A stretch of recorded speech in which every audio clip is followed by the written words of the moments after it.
피부적인 그런 시술, 피부과나 클리닉 이런 데서 하는 시술은 분명히 의미는 있다.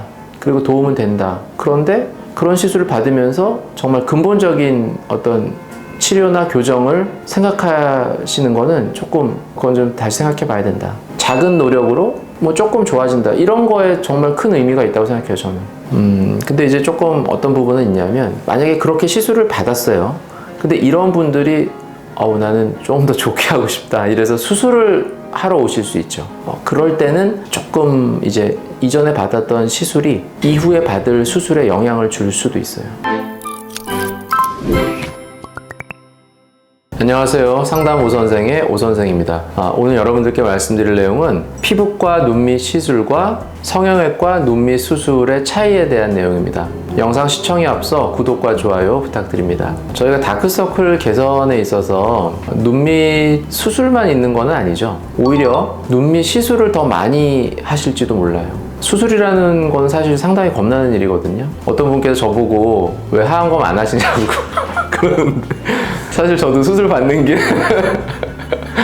그냥 쉽게 이렇게 받는 건 아니죠. 저도 뭐 수술 해본 적도 없긴 하지만 그러니까 아무래도 좀 간단한 거를 해볼까? 이렇게 하면 당연히 시술 쪽을 먼저 생각해 볼 수가 있죠. 시술이라는 거는 그래도 간단하잖아요. 뭔가 이렇게 겉에 뭘 하든가 아니면 뭐 살짝 따끔하고 주사를 맞는다든가 뭐 그런 정도가 보통은 이제 시술에 해당이 되는 거죠. 그냥 마취도 할 필요도 없고 근데 이제 수술이라는 거는 정말 막 째고 보통은 일반적으로 수면 마취도 하고 수술하고 나면 막 붓고 회복 기간도 막 필요하고 막 한 일주일씩 막 부어 있어서 막 사회생활하기 힘들고 막 이런 게 이제 수술이라는 거니까 근본적으로 내가 개선을 하겠다 이런 분들은 뭐 수술하지만 그렇지 않은 분들은 시술을 진짜 많이 하시는 것 같아요. 제가 어떻게 아냐면 되게 수술 받으러 상담 오신 분이 시술 진짜 많이 했거든요. 근데 대부분 효과가 너무 이제 부족하다 이래서 물론 오시는데 그 근본적으로 안 되는 부분을 시술로 하려고 그러다 보니까 당연히 안 되죠. 근데 시술도 어느 정도 의미가 있을 수는 있거든요. 그냥 그 정도로 좋아지는 부분에 있어서는. 그래서 이제 보통 시술은 우리가 흔히 피부과에서 많이 할 거라고 생각을 하고 수술, 성형외과는 보통 수술 이렇게 생각을 하니까 이렇게 한번 제목을 붙여봤는데요. 피부과에서도 수술하시는 분들 계세요. 수술하시는 원장님도 계시고 뭐 잘하시는 분들도 계실 거고 피부과에도 더마토 서저리라고 해서 피부과 중에서도 이제 수술하는 분들이 계시거든요. 제가 뭐 피부과를 이렇게 뭐 그렇게 말하는 건 아니고 피부과에서도 수술하시는 분들도 계시고 그런데 일반적으로 우리가 피부과 하면 생각하는 그런 시술들, 성형외과는 수술 이제 이거에 대해서 한번 좀 비교를 해가면서 말씀드리려고 하는 거고요. 저도 뭐 피부과에서 시술하는 거를 다 알지 못하죠. 제가 뭐 그런 시술 쪽으로 전문적으로 하는 사람이 아니니까. 그래서 이제 일반적인 그런 얘기들을 한번 생각해 보면 보통은 이제 우리가 피부과에서 많이 하는 거는 주사 맞는 거 많이 하죠. 왜냐하면 눈밑 다크서클 개선하는 데 있어서 밑에 이제 눈물고랑 게 꺼져 있잖아요. 그냥 꺼진 것만 살짝 채워줘도 꺼진 게 약간만 돋궈져도 좋아 보이거든요. 그러면 채우는 건 뭐겠어요? 필러죠. 필러로 거기만 약간만 채워도 살짝만 올라와도 진짜 좋아 보이거든요. 필러 종류도 너무 많죠. 뭐 울트라콜이나 무슨 주베룩 볼륨이나 이런 그런 어떤 콜라겐 생성하는 제품들, 뭐 스컬트라, 뭐 엘란세 이런 등등의 제품부터 그냥 일반적인 히알루론산 필러도 있고 뭐 너무 많죠. 그런 제품들 결국은 원리는 똑같아요. 이 고리진 부분을 좀 돋구자. 근데 그게 이제 히알루론산을 돋구는 거냐? 거기다가 필러를 넣어서 나중에 이제 콜라겐이 차오르게 해서 만드는 거냐 뭐 이런 거죠. 그런 것들도 있을 거고 그 다음에는 이제 색소 레이저라는 게 있어요. 다크서클 개선할 때 우리가 뭐 기미 같은데 이렇게 색소 레이저를 하면 멜라닌 색소가 좀 줄어들게 이렇게 하는 그런 레이저 장비들을 이용해서 뭐 눈밑을 해볼 수도 있는데 사실 눈밑은 그걸로 효과 보기가 쉽지 않더라고요. 그래서 그것만이 아니기 때문에 뭐 그거를 그래도 나는 조금이라도 해보겠다 뭐 5번, 10번씩 해서 조금이라도 난 효과를 보면 해보겠다 그러면 해볼 수도 있죠. 저도 그런 토닝하는 레이저가 있거든요. 저희 병원에도. 그래서 그런 걸 원하시는 분들은 해요. 근데 글쎄 저는 이제 수술은 정말 드라마틱하게 좋아지는 부분이 있는데 그거는 좀 너무 이제 늦게 너무 더디니까 그런 차이는 좀 있다 생각할 수 있고 근데 또 요즘 이제 피부과 정확하게 이제 피부과가 아닌 뭐라 그럴까 미용 클리닉 이제 이런 병원들이 있어요. 피부과라고 딱 딱 하는 병원은 피부과 전문의 선생님들이 하시는 게 피부과고, 피부과 전문의가 아닌 분들이 그냥 미용 병원을 할 수 있거든요.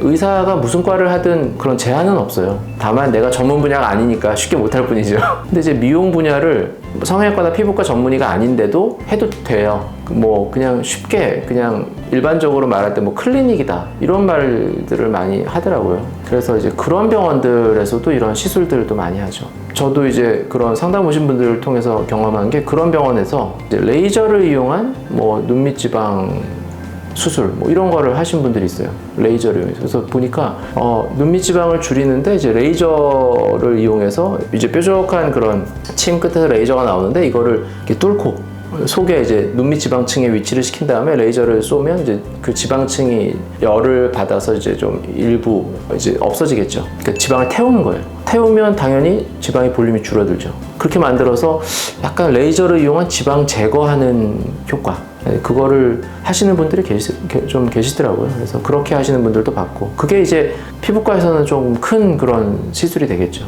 그런 것도 봤고, 그래서 그런 경우들이 있는데, 이런 여러 가지 경우들이 좀 간단한 장점은 있는데, 또 반대로 봤을 때는 근본적인 교정 방법은 아니라고 볼 수도 있어요.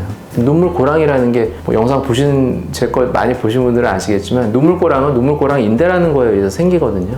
이제 이 근육이 이 피부 안에 여기 뼈에 단단하게 붙으면서, 인대를 이루면서 단단하게 붙어서 피부가 끌려 들어가면서 이렇게 고랑이 파이는 건데, 여기를 채운다고 해도 그 인대가 끊어지진 않잖아요. 그러니까 되게 강하게 붙어있는 인대로는 필러가 못 들어갈 거고, 그 옆으로 이제 가는 거죠. 그러다 보면 눈물고랑 인대가 되게 강한 사람들 같은 경우에는 오히려 옆을 필러가 많이 채우다 보면 그 부분은 좀 더 파여 보일 수도 있는 거고, 이거는 이제 어느 정도 그 효과가 한계가 있는 그런 방법인데, 다만 이제 그거를 이제 하시는 분들이 잘 하셔야 되는 거죠. 그냥 되게 조금 해서, 나는 어차피 다 효과는 보려고 하는 것도 아니고 조금만 해야 되겠다 이렇게. 뭐 많이 하면 막 필러가 이렇게 만져지고 비쳐 보이고 막 이러거든요. 그러니까 그런 부작용을 피해서 이렇게 하는. 그러니까 성형외과에서 하는 뭐 하안검이라든지 뭐 이런 수술적인 눈밑 지방 재배치, 이런 지방 이식 이런 거랑은 좀 다르죠. 피부적인 그런 시술, 피부과나 클리닉 이런 데서 하는 시술은 분명히 의미는 있다. 그리고 도움은 된다. 그런데 그런 시술을 받으면서 정말 근본적인 어떤 치료나 교정을 생각하시는 거는 조금, 그건 좀 다시 생각해 봐야 된다. 작은 노력으로 뭐 조금 좋아진다, 이런 거에 정말 큰 의미가 있다고 생각해요. 저는 그게 의미가 없지 않거든요. 그리고 사람들이 다 뭐 내 눈밑이 완벽하길 바라지 않거든요.